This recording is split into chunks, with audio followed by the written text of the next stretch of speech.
Hello? Try telling anybody under the age of about 40 that this is how we used to make even important business calls and they won't believe you. The mobile phone has completely revolutionised communications, but it's a very different kind of device from the sort of thing we expected to be using in the 21st century. Science fiction books and films convinced us for decades that video phones, along with those flying cars and food pills, would be the future. But although video keeps nearly taking off, it's had a pretty miserable history. People just love sound-only calls. But whether it's down to the ever-improving technology or to the expectations of the YouTube generation, there are serious signs of life again in video calling. Skype don't break down what proportion of the 207 billion minutes of calls they carried last year are video minutes.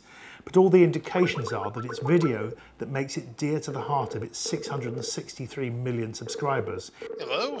Skype's, now Microsoft's, problem is that only 1% of its customers pay for its Skype Out facility for calling regular phone numbers. So why do analysts believe video calling has finally reached its critical mass?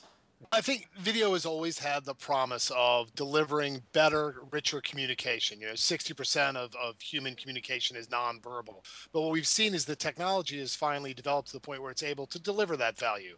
And how is business using video? What kind of examples have you come across? Point-to-point video, like what we're doing right here. Executives in particular, when they're giving direction, when they want to see if somebody's truly accepting that direction, understands the strategy, they actually prefer video. Henry, how do you see Microsoft monetizing Skype? One of them is connections like what we've got right now, integrating those into their Office Communicator family of products.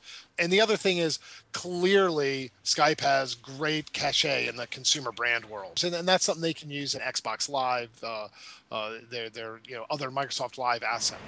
Anyone who uses video calling knows it's prone to terrible dropouts all the time, both of the audio and the video. Now this is actually due to our internet connections rather than the software itself, but they're very, very annoying all the same. But the big question is, what value does video really add to a conversation? What do you do, for example, if someone calls and you or someone close to you is in their underwear? Do you take the call regardless? Do you ignore the call? Or do you take it and turn the camera off and have everybody think, I wonder why he turned the camera off? Skype's popularity may have a lot to do with it being free. You don't even have to buy a dedicated device as you do with FaceTime, which is for Apple products only. Tom Dunmore, the founder-editor of Stuff magazine, is less confident that video calling is the future.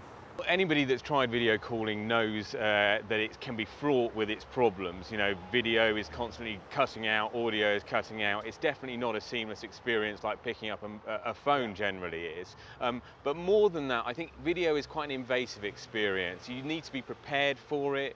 You need to feel like you're ready to sit in front of a camera, whereas sitting and typing an email or even taking a call is something where you're in control of your environment, so people feel a lot more comfortable doing it. And I don't think anything is going to change that. I don't see a time when video calling becomes the norm. AT&T's picture phone failed spectacularly at exactly the same time in the 60s as this icon to modern technology and communication was going up. Now, of course, it was a different age technologically, but those currently ploughing billions into the hope of video communication becoming everyday reality might do well to bear in mind this rather chastening quote from an AT&T executive at the time. He said, "A picture phone added little to phone conversations and sometimes even got in the way. The acoustical intimacy of a phone call was shattered by the visual imagery." So video calling about to come into its own after nearly 50 years in the dark? We'll see, perhaps even by video call. Jonathan Margolis for the FT in central London.